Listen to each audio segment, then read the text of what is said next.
Have you ever seen anything as sad as this? I'm over here feeding our babies. Everyone's eating in front pasture and big pasture. Everyone's enjoying their dinner. And my dad's goats all come over and gather around. You see, they know me. They know that I'm very weak and I cannot tell them no. So let's throw some corn over. I think my dad planned this on purpose. I think my dad knew exactly what he was doing when he decided to let his goats run this pasture next to my house. Yeah, look, there's Pickles. Hi, Pickles. He's a strange looking little guy. He's a strange looking little guy. Hey, is that not the strangest goat ever though? Look at its ears. You just saw her trying to bite through what little nubs she has. That reminds Maggie of her tail, right, Maggie? So actually, no one did that to that goat. That's the breed of goat.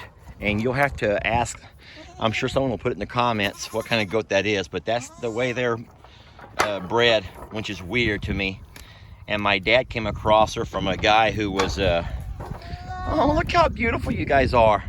Yeah, my dad was offered her from a guy that couldn't keep her anymore. So yeah, he brought her home and she runs with his goats. All right, so this is an interesting story. So mama goat number 1, mama goat number 2, and mama goat number 3 here are all sisters.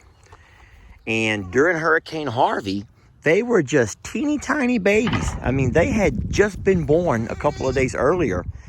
And before the flood forced my mom and dad to evacuate, my dad took mama and the 3 baby goats and put all 4 of them up in my son's little tree house. I'll show you that here on a little side-by-side.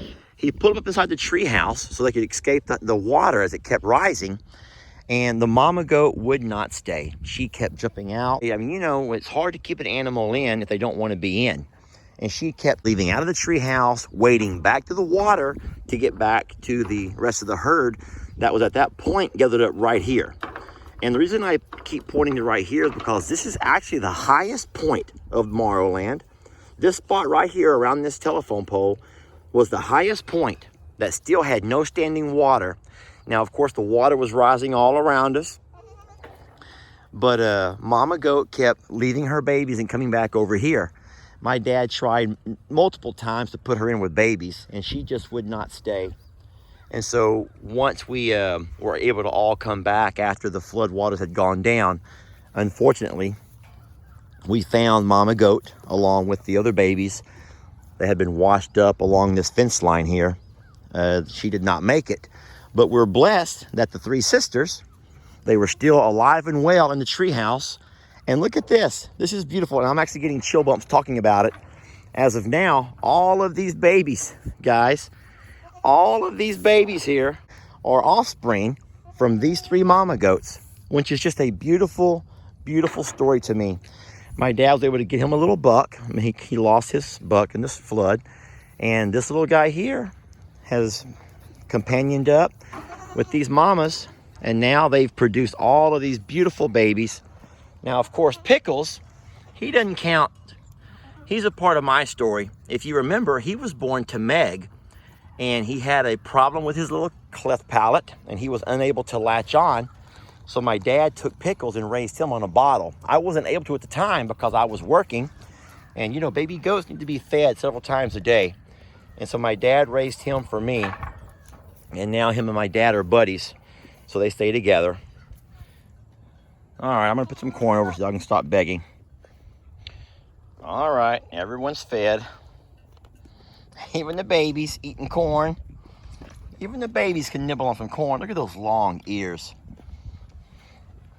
I'm actually glad that my dad opened this pasture up for the goats. So this place here used to belong to my sister, and her home was flooded during Harvey. It took it worse than mine. Now, her house was on blocks, and the force of that water pushed her house off the blocks and pushed it across the field here to where it's actually buried right along that little hill spot right there. And they would decide to just up and move. Her and her husband did not want to rebuild, you know. So this just became an empty pasture at that point. And the year after Harvey, since there was nothing grazing on it, that grass, man, it was 3 or 4 foot high out here. The Bahia grass grows tall. And Hurricane Harvey was bad, folks. But even through all of that destruction, look, life goes on. Life goes on. It reminds me of that Lieutenant Dan from Forrest Gump. You remember when he had just had enough, and their little shrimp boat is going through the storm, and he's on top of that shrimp boat, and he's just hollering at God and just saying, what next? Come on, give me your best shot. That kind of reminds me about these little goats here. I mean, we do not want to deal with Hurricane Harvey again or anything like it. But I think it is really neat the way life goes on. It's like, you know what? Give me your best shot. We're going to push through. That's what we do here at I'm a Survivor Sanctuary. A bunch of survivors. You just winked at me. This little goat, she just winked at me. She did it again. That's what we do here. We're survivors, guys.